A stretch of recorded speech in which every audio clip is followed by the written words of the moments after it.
Young People, Old People, and Nothing in Between is a film that came to me over dinner with a woman who raised me but could no longer remember me. I was 24, 25 at the time, living and working in Thailand, but she had raised me as a child in California. She was very lively, very sweet, warm person, and she brought love everywhere she went. So, this film is a celebration of her life and the joy she brought to me as a child. I'd always wanted to make a film with a child protagonist, especially after seeing Sean Baker's Florida Project and a lot of great Japanese films with children as the main character. People ask me how you direct children, and I say if you give them dignity and listen to what they really have to say, it can go a long way. Hi, friends. It's Heidi M. back with another filmmaker who will have their short film premiering at the Slamdance Film Festival this year. Nice to meet you, Parida. Nice to meet you too, Heidi. So I'm speaking with Parida Tantiwasadakran, and you're a Thai American writer and director, and you have a really great short film at this festival. But before we start talking about the film, maybe let's talk a little bit about you, your history in terms of getting into film and writing and what that's been like for you. Mhm. Well, this film is actually my USCLA MFA thesis. Mhm. For the last 4 years, I spent my time at UCLA learning how to make films. I always wanted to make films like all my life, but I didn't go for it until um, in my late 20s. Um, but I have a background in poetry. That's what my BA is in. Mhm. Um, and yeah, like, can't believe I'm going to Sundance. That's great. So your short film is called Young People, Old People, and Nothing in Between. Mm. Why that title? Oh, I love this question. There's a Japanese photographer that only photographs children and elderly Mhm. people. Usually it's very like everyday life, but comedic situations. Okay. Um, like a kid eating a popsicle, but it's going in their nose, or like a group of school kids in the same uniform, kind of just like rolling on the floor, like near their bus, stuff like that. So anyway, I love her name's Ume. I love her photographs. And then I thought that I wanted to make a film about kids and then old people. And I decided that like on camera, you're not going to see anyone that's between the age of like 10 to 60. You're just going to see young people and old people only and nothing in between. So tell me about the story. It's about I think she's 7 years old, Jews and Grandma Lovely, and this really lovely and bittersweet relationship of Jews trying to make sure she helps Grandma with her memory because we're seeing that Mhm. there's memory loss. Where did the idea come from? Aside from wanting to have the extreme age groups, but Mhm. the actual themes that you wanted to explore. Well, the story was inspired by a woman who raised me but could no longer recognize me when I went back as an adult to Thailand. Mhm. Like, she kept photos of me and my sister in her wallet, and she could, like, momentarily remember me, but then she would slide back into, like, calling me by my mom's name or, like, recounting stories, like how she swam in the river and, like, saved me, which is the line that's exactly in the story. And I'd just be like, "No, that's not me. That's not me," and I think I went into shock because that had been the first family member that had developed, like, dementia, Mhm. and my first experience not being remembered by someone I loved so much. So the story came out of that shock and trying to accept it and having very great difficulty accepting it. Yeah. And just like knowing you can't do anything about it. Like you can have all the money in the world, like it's not going to buy their memory back. And that was Mhm. so painful. Yeah, but the film's a comedy. It is. I enjoyed it a lot. And I mean, I will kind of just share a little bit of a personal story here. I had my situation was the grandfather, so he had dementia. So I know that feeling of like he confused me for somebody who existed before I was even born, right? So it's those moments of, oh, it kind of, tugs at your heartstrings. But I think the most things that I remember are the funny things. And I really liked how you injected a lot of humor in it, um, and sort of making it universal, regardless of what language the story's been told. Anybody can relate to those moments of, grandparent and child and fun times. Um, Mm. can you talk about the casting? They were both really great, Grandma and Juice. So I want to know more about them. So yeah, this was their first film. They had done small commercials with maybe one line on them. Mm, And I landed in Thailand, and it's like a very, very small production, and it was during COVID. So I just grabbed everything and went mm, after the vaccine came out. But we were really limited to like we couldn't hold auditions in spaces. I had to do it virtually, which I would, never cast virtually if I had a choice. But anyway, my producer, who was just a friend of a friend, like posted on Facebook, various Facebook groups, and mm. about maybe 10 people applied to each position, and they just like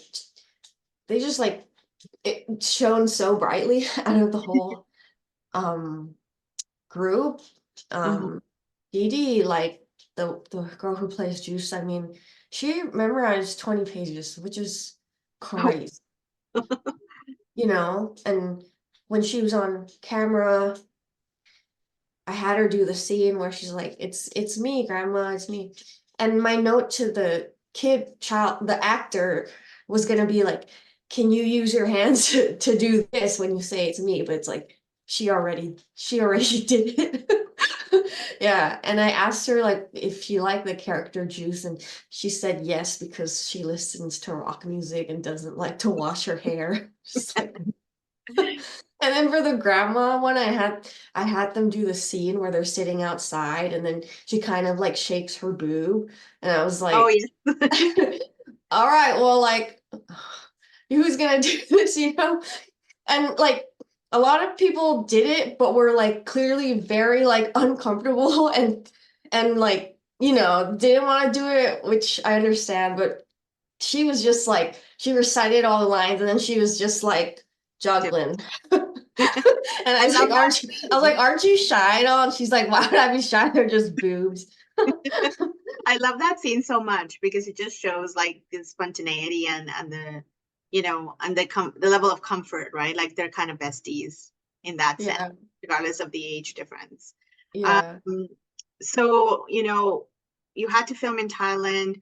What was that production for you? Like, was it a short production? How many days did you shoot? And then sort of the after post-production part. We shot for 5 days in March 2022.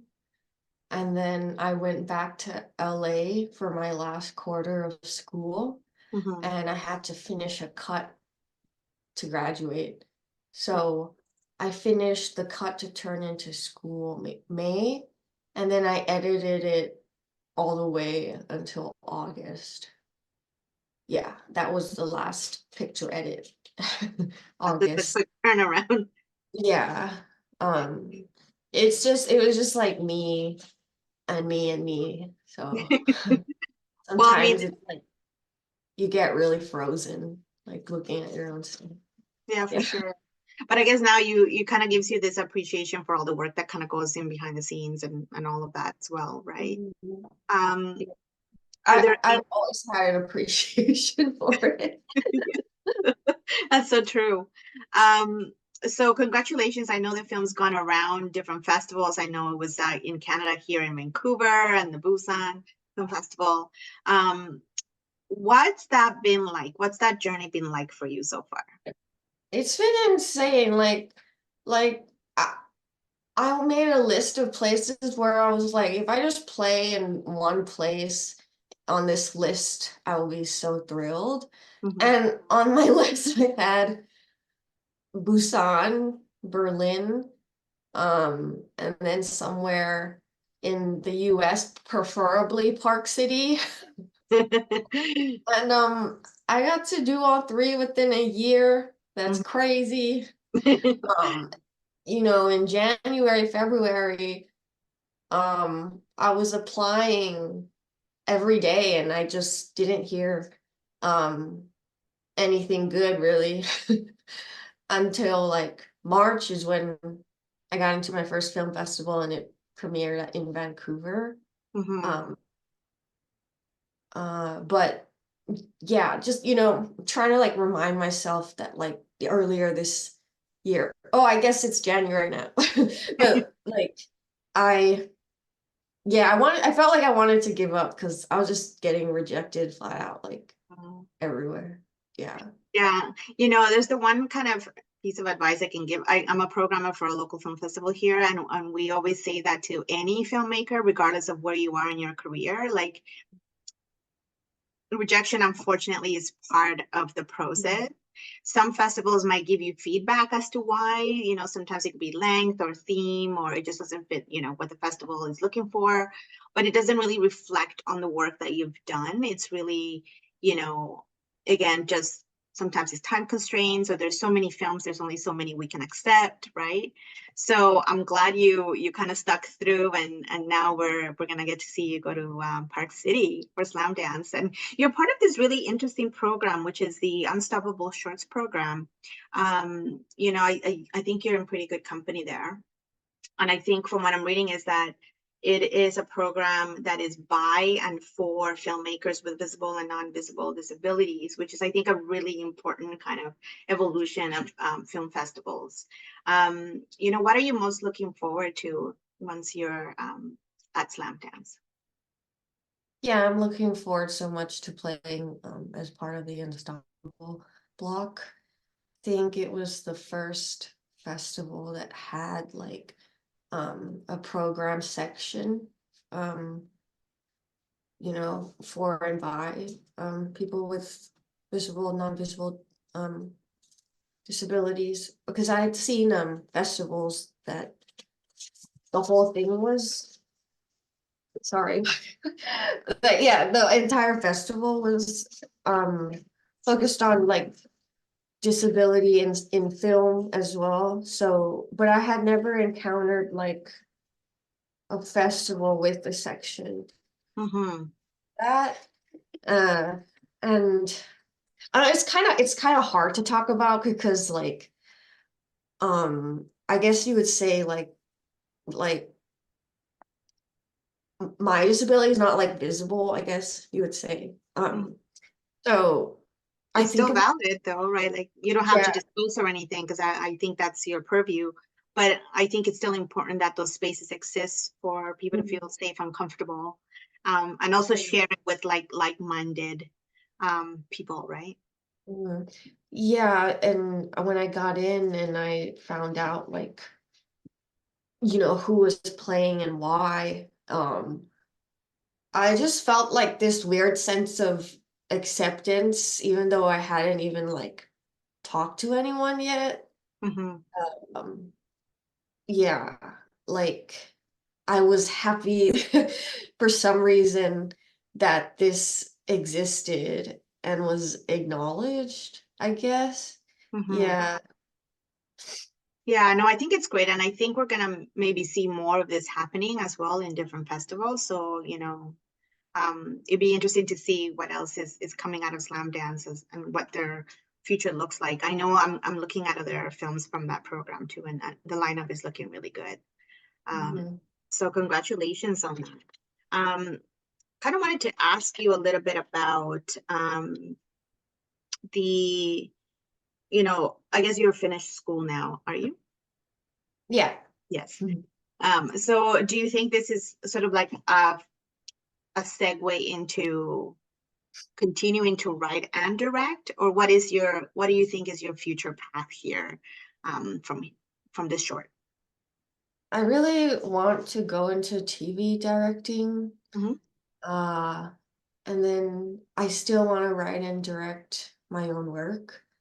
But sometimes it's faster if you get hired to direct an existing script already. Right. You know, like I felt like I was doing 20-minute shorts, but each one was taking me at 2 years, it's crazy. Um, but yeah, that is my hope. I'm trying out for many, like anything TV, episodic, directing related. And I am writing my feature. It'll be my first feature. Nice. Uh, so who done it at a high school? Ooh, that sounds fun.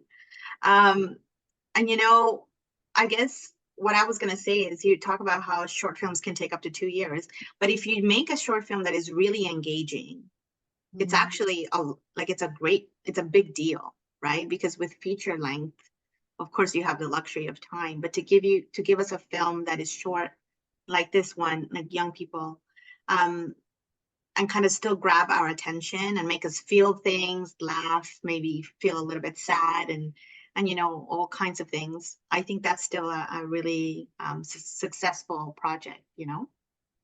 Thank you. I mean, that's what I aim for, but you never know if you like accomplish it. But like Yeah. that is the aim. Well, I mean, what have you heard so far? Have you been able to attend other festivals, and have you heard feedback from audiences or other people that have seen the film? Yeah, I've been able to go to like some other festivals like Busan and Berlin, and Mhm. I just get treated so well, and a lot of people come up and tell me about their own family members having dementia, Mhm. and that they like the film. And some people are just like, I was sobbing in the back. How dare you? I Yeah, don't know. that's fair. That's I'm just like, oh, sorry. fair. But that's sort of like part of making art and cinema, right? That it has to connect with our Mm, moment somewhere, right? Um, yeah. I mean, yeah, I just realized like another point is that because I don't have that specific disability, I was very worried that I was not gonna, portray it accurately or portray it with respect, things like that. But people have not said that it's not accurate, and people have always said to me that it does remind them a lot about specific situations they went in. I mean, uh experienced. But I'm realizing like if it wasn't accurate, people probably wouldn't come up and tell me that they didn't think it was accurate anyway.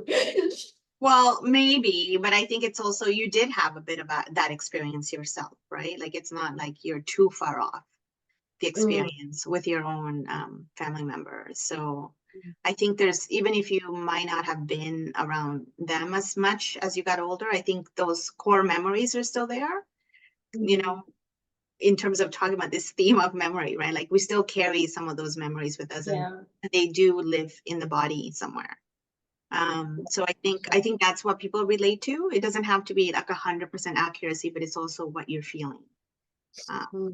at the time that you're screening the film or any other film really that people feel connected. But if they want to see more about you or your work, where can we find more information? Uh Do you have a website, Instagram, Oh website? yeah. I was gonna say like email is the best, but I also have a website. It's just Yeah, what's your ParidaTanti.com. And then Instagram, I'm at Parida Tanti, but I'm not great at Instagram, just to let you know. yeah, I usually ask because some people are, they want to plug their socials and their website because people want to know, what you're up to. So we can keep track of. Thank you for asking. I always forget to advertise myself. Yeah, and the website probably will have information on the film so people can find out if it's going to be traveling again or Yeah. going somewhere nearby. Yeah. Um, Parida, thank you so much. I really appreciate your time and your openness to talk about the film. Thank you, Heidi.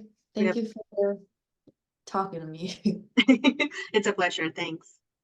Bye. Bye.